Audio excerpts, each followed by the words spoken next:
सबसे पहले आप इस वीडियो को देखो और फिर मैं बताता हूँ इसके पीछे की वास्तविक सच्चाई। आईफोन 17 लॉन्च हुआ है और पहली बार उसका सबसे unique colour orange, cosmic orange आया है। यानी दुनिया के सबसे हाईटेक कंपनी के सबसे हाईटेक प्रोडक्ट के ऊपर भी भगवा नजर आने लगा है। अगर किसी को कुछ समझ में ना रहा हो तो उसे अपनी नजर बदलने की जरूरत है।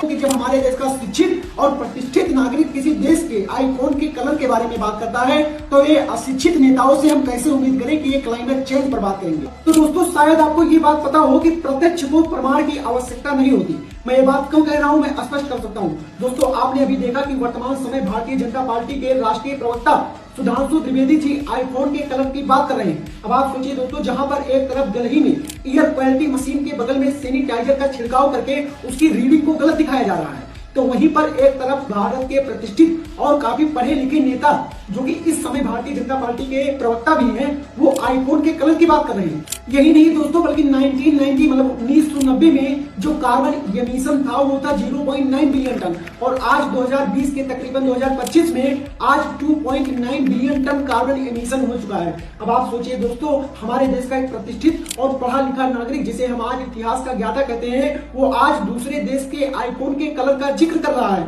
और इन्हीं बात में जनता को उलझा रहा है। बात कुछ ऐसी है दोस्तों कि जब तक हमारे देश में शिक्षा को सिर्फ पार्टी का बढ़ावा देने के लिए एक समर्थ माना जाएगा, एक साधन माना जाएगा, तब तक हमारे देश को कोई आगे नहीं ले जा सकता। और यही नहीं दोस्तों, बल्कि हालात कुछ ऐसे हैं कि 20 से 30% डाटा जो सरकार हमें गलत दिखाती है, ये मैं नहीं कह रहा हूं, इन्वायरमेंटल एजेंसीज ने इसका पता लगाया है कि किस प्रकार से 20 से 30% डाटा सरकार गलत दिखाती है। तो कारण यही है दोस्तों कि हमारा देश इसलिए पीछे है कि पहली बात तो शिक्षित राजनेता होते नहीं है और जो शिक्षित होते हैं वो अपने ज्ञान का प्रयोग ना कि देश को बढ़ाने में करते हैं, बल्कि सिर्फ एक पार्टी के समर्थन में अपना सारा ज्ञान ताश नहास कर देते हैं।